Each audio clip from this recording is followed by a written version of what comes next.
오늘 우리에게 새날을 주신 하나님을 찬양하겠습니다.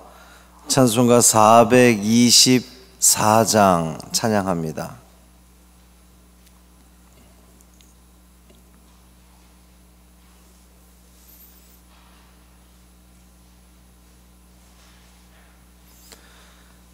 찬송 424장 아버지여 나의 맘을 찬양함으로 새벽 기도회를 시작하겠습니다. 아버지여 나의 맘을 맡아 주관하시고 완악하고 교만한 것 편케 하여 주소서. 온유하고 겸손하여 화평하게 하시고 망령되어 악한 일을 물리치게 하소서. 하나님의 은총 속에 나를 보호하시고 주의 사랑 줄이 되어 나를 메어 주소서. 구세주의 흘린 피로 죄를 씻어 주시고 성령이여 하늘 길로 나를 인도하소서.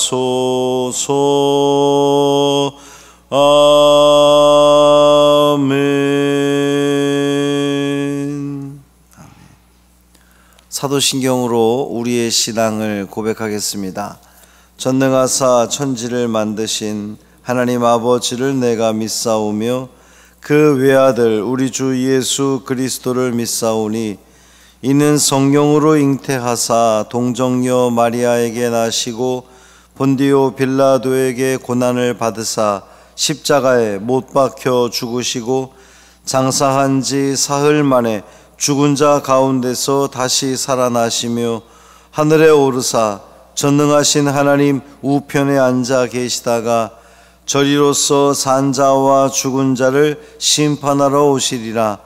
성령을 믿사오며 거룩한 공회와 성도가 서로 교통하는 것과 죄를 사하여 주시는 것과 몸이 다시 사는 것과 영원히 사는 것을 믿사옵나이다. 아멘. 이사야 14장 12절부터 15절까지 말씀입니다.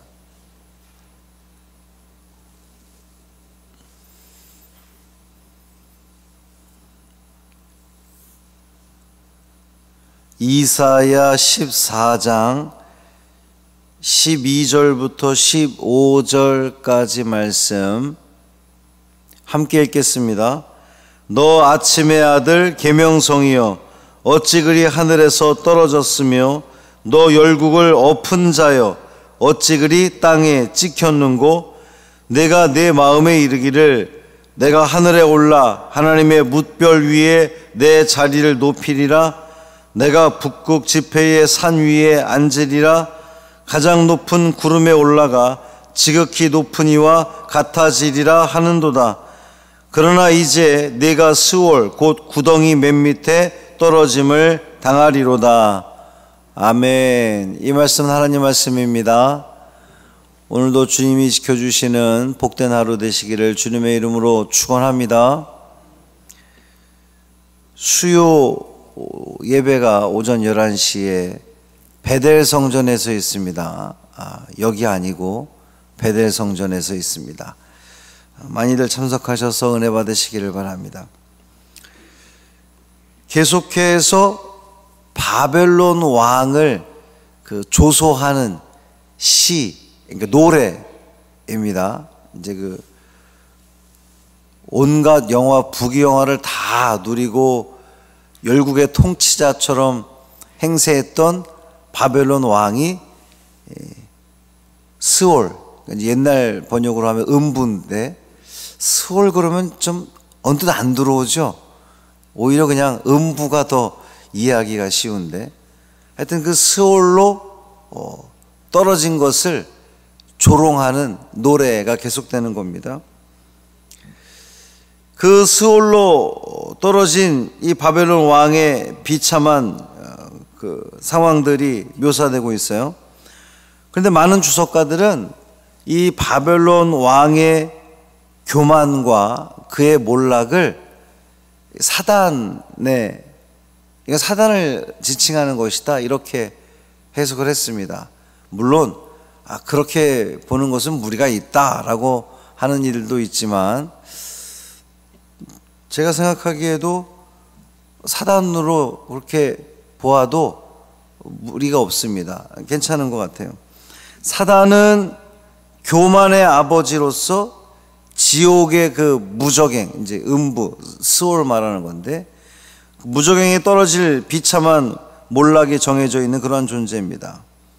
그러니까 1차적으로는 바벨론 왕에 관한 묘사이지만 사단의 그 몰락에 대한 묘사다, 이렇게 봐도 괜찮습니다. 이제 바벨론 왕의 교만을 이중적으로 강조하고 있는데, 너 아침의 아들 계명성이요 어찌 그리 하늘에서 떨어졌으며 너 열국을 엎은 자여 어찌 그리 땅에 찍혔는고 그랬어요. 이 계명성은 반짝반짝 빛나다, 이제 이런 뜻을 가지고 있습니다. 이 새벽별, 이제 우리 그 성경, 여러분 성경에도 주석에 각주 달리기를 새벽별 이렇게 달려 있거든요. 그러니까 아침이 오기 전에 동쪽 하늘에서 빛을 발하는 금성을 말하는 건데, 그것을 루시퍼라 이렇게 볼 수가 있어요. 루시퍼 그러면 천사장이었다가 타락해서 사단의 앞잡이가 된 그 존재를 루시퍼라 그러는데, 샛별 루시퍼입니다. 그러니까 1차적으로 이것은 생전에 열국의 뭇 왕들 위에 군림하여서 빛나는, 이제 반짝반짝 빛나는 그 자리에 있었던 바벨론 왕을 묘사한 말이지만, 궁극적으로는 원래 그 하늘에서 가장 빛난 자리에 있었던 천사장으로 있었던 이 루시퍼를 말한다고 보면 됩니다. 그러니까 아침의 아들 계명성, 또 열국을 엎은 자, 그러니 바벨론 왕을 말하는 것인데, 이 엎다라고 하는 것은 쓰러뜨리다, 소멸시키다, 파멸시키다, 무찌르다, 이런 뜻을 가지고 있습니다. 그러니까 바벨론 왕이 생전에 그 스올에 들어가기 전에 많은 나라들을 점령하면서 무너뜨렸잖아요. 쓰러뜨렸잖아요. 그것을 너 엎은 자여, 이제 그렇게 표현한 겁니다. 동쪽 하늘에서 무별 가운데 찬란한 빛을 발하던 이 계명성이 갑자기 하늘에서 떨어지고 열국을 파멸시키던 자가 갑자기 땅에 찍혔다는 거예요. 이것은 마치 운석이 별똥별처럼 빠른 속도로 하늘에서 탁 떨어지는 것을 우리가 연상케 되기도 하고, 또 후자는 이 찍혔다라고 하는 것은 아주 큰 아름드리 나무가 그냥 찍혀서 속절없이 무너지는 것을 또 연상시킵니다. 그러니까 뭇왕들 위에 군림하던 바벨론 왕은 교만하게 굴다가 결국 꺾이고 몰락할 수밖에 없다라고 하는 것을 말하는 거예요. 또 이 천사장 루시퍼가 자신의 위치에 만족하지 않고, 천사장이면 하나님께서 지으신 그 영적 존재 가운데 가장 그 빛나는 자리에 있던 천사장인데, 이 천사장이 거기에 만족하지 않고, 루시퍼가 거기에 만족하지 않고 내가 하나님만큼 높아질 거야 라고 했다가 몰락하는 그런 것을 이야기하는 겁니다. 예수님도 누가복음 10장에서 사단이 하늘로서 번개같이 떨어지는 것을 내가 보았노라 말씀하셨는데, 그래서 이제 여기 이 빛나는 이 루시퍼를 상징한다라고 하는 그 근거를 주석가들은 예수님 말씀에서 찾고 있어요. 그러니까 이 바벨론 왕, 또 궁극적으로는 사단이 마음속에 품은 생각, 그것은 내가라고 하는 거예요. 내가 주인인 거죠. 하나님으로부터 어떠한 그 특별한 사명을 부여받은 자가, 바벨론 왕이 그랬잖아요. 하나님이 들어쓰시던 몽둥이였는데, 유다를 이렇게 돌아오게끔 하는 몽둥이였는데, 그 몽둥이가 본인의 존재를 망각하고 내가 주인인 것처럼 오늘 본문에서도 계속 그렇게 이야기를 하고 있어요. 오늘 본문 13절에 보면 네가 내 마음에 이르기를 내가 하늘에 올라 하나님의 뭇별 위에 내 자리를 높이리라.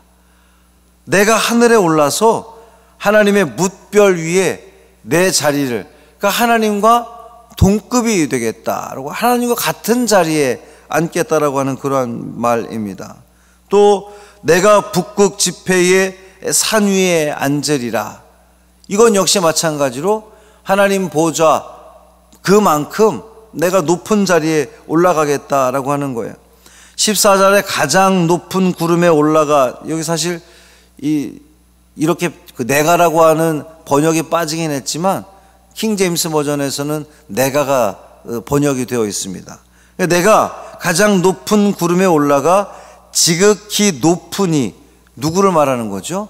하나님을 가리키는 거예요. 성경에서 지극히 높은 자, 지극히 높은 분, 하나님을 말하는 겁니다. 내가 가장 높은 구름에 올라가서 하나님과 같아지리라. 이거 어디서 봤죠? 누가 이런 이야기들을 했습니까? 창세기에 보면 인간들이 바벨탑을 쌓으면서 내가 하나님과 높아지리라. 또 사실 그 이전에 사단이 아담과 하와를 유혹할 때에 하나님처럼 잘 보게 될 거야 라고 유혹했잖아요. 사단은 그렇게 유혹하고 사단은 그렇게 말한다는 겁니다. 하나님과 같은 위치에 올라가겠다는 거예요. 그만큼 교만한 겁니다. 사단이 교만하기 때문에 사단이 부리는 모든 자들은 다 교만하게 만듭니다. 내가 난 좀 교만한 것 같아. 사단이 역사하는 거예요. 사단이 역사하는 겁니다. 그러므로 바벨론 왕 곧 사단이 스스로 하나님과 같이 되겠다고 했던 이것은 결국 어떠한 결말을 보게 되느냐? 15절 보면 그러나 이제 네가 스올 곧 구덩이 맨 밑에 떨어짐을 당하리라. 그 교만한 자의 결말은 어떻게 된다는 겁니까? 스올로 떨어진다는 거예요. 가장 낮은 곳으로 떨어진다는 겁니다. 파멸한다는 거죠. 한때 가장 높은 자리에서, 탁월한 지위에서 반짝반짝 빛나는 자리에 있던 자가 그렇게 교만했더니, 겸손했다면 하나님이 그를 통해서 더 좋은 일들을 만드시고 사용하셨을 터인데, 그것이 바벨론 왕이든 사단이든 루시퍼든 겸손했다면 하나님께서 더 귀한 역할들을 맡겨주셨을 것인데, 교만함으로 말미암아 가장 빛나는 자리에서 가장 어두운 자리로, 그 음부의 그 권세로 떨어지고 만다는 경고의 말씀입니다. 사단의 교만은 단순히 자신을 드러내는 자랑의 정도를 넘어서 피조물로서 창조주의 자리를 넘본다는 거예요. 그게 문제라는 겁니다. 그런데 여러분, 우리가 잘 생각해 보면 내가 그렇게 살고 있지는 않은가 생각해 볼 필요가 있어요. 아이고, 참 이 바벨론 왕이 교만하구나. 루시퍼가, 천사장이 교만해서 타락해가 저렇게 음부로 떨어졌구나. 쯔쯔쯔. 내 자신의 모습을 돌아볼 필요가 있어요. 내가 하나님 자리를 침범하고 있지는 않은가? 하나님께서 세상 만물을 다스리시고 하나님께서 모든 권한이 있으시고 하나님께서 다스려야 되는데 내가 그 주인 역할을 하는 거죠. 겉으로는 주님이라고 부르면서, 하나님을 주님이라고 부르면서 실질적으로 내 삶에 내가 주인의 역할을 하고 있지는 않은가. 그게 교만이라는 겁니다. 그게 교만이라는 거예요. 그 교만한 자의 결국은, 교만은 패망의 선봉이요, 넘어짐의 앞잡이라 그랬습니다. 결국 넘어지고 만다는 겁니다. 파멸하고 만다는 거예요. 우리 그리스도인의 특징은 무엇이어야 되겠습니까? 예수님의 성품이 뭐죠? 한마디로 온유, 겸손 그랬어요. 예수님은 온유하고 겸손하신 분이십니다. 그러니 예수님을 따라 사는 우리도 교만이 아니라 늘 겸손한 삶을 살아가야 되겠습니다. 그러면 하나님께서 우리에게 야단과 패망과 책망이 아니라 더 큰 은혜로 우리를 세워주실 줄 믿습니다. 창조주 하나님 앞에서 내 자신의 연약함을 고백하는 자는 겸손할 수밖에 없는 거예요. 진짜 하나님을 믿는 자들은 겸손할 수밖에 없는 겁니다. 내가 만약에 교만하다, 하나님을 온전히 믿지 않는다는 거예요.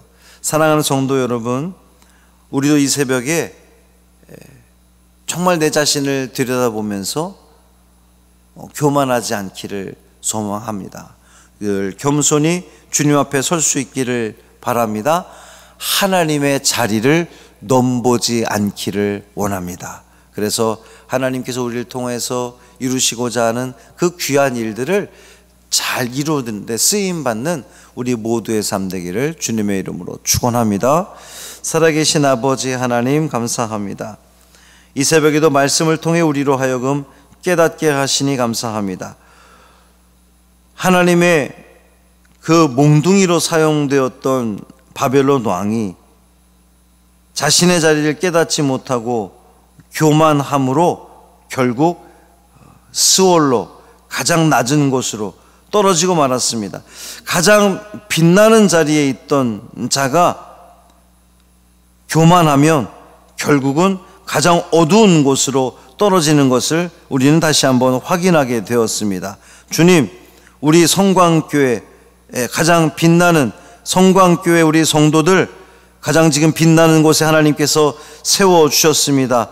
기쁨과 감사함으로 또 겸손하게 살아가게 하여 주옵시고 성도로서의 삶을 온전히 살아내게 하여 주옵소서. 만약 우리가 교만하면 우리도 빛나는 자리가 아니라 가장 어두운 자리로 떨어지고 말 것입니다. 늘 두렵고 떨리는 마음으로 이 하루를 살아가게 하여 주옵시고 온전히 주님 앞에 겸손히 살아감으로 말미암아 주님께서 우리에게 분부하신 그 모든 일들을 잘 행하는 쓰임받는 우리 믿음의 자녀들 되게 하여 주옵소서. 감사드리며 예수님 이름으로 축복하며 기도합니다.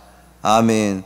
하늘에 계신 우리 아버지여, 이름이 거룩히 여김을 받으시오며 나라가 임하시오며 뜻이 하늘에서 이루어진 것 같이 땅에서도 이루어지이다.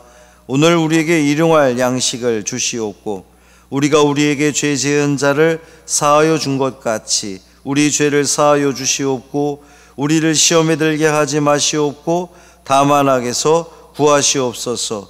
나라와 권세와 영광이 아버지께 영원히 있사옵나이다. 아멘.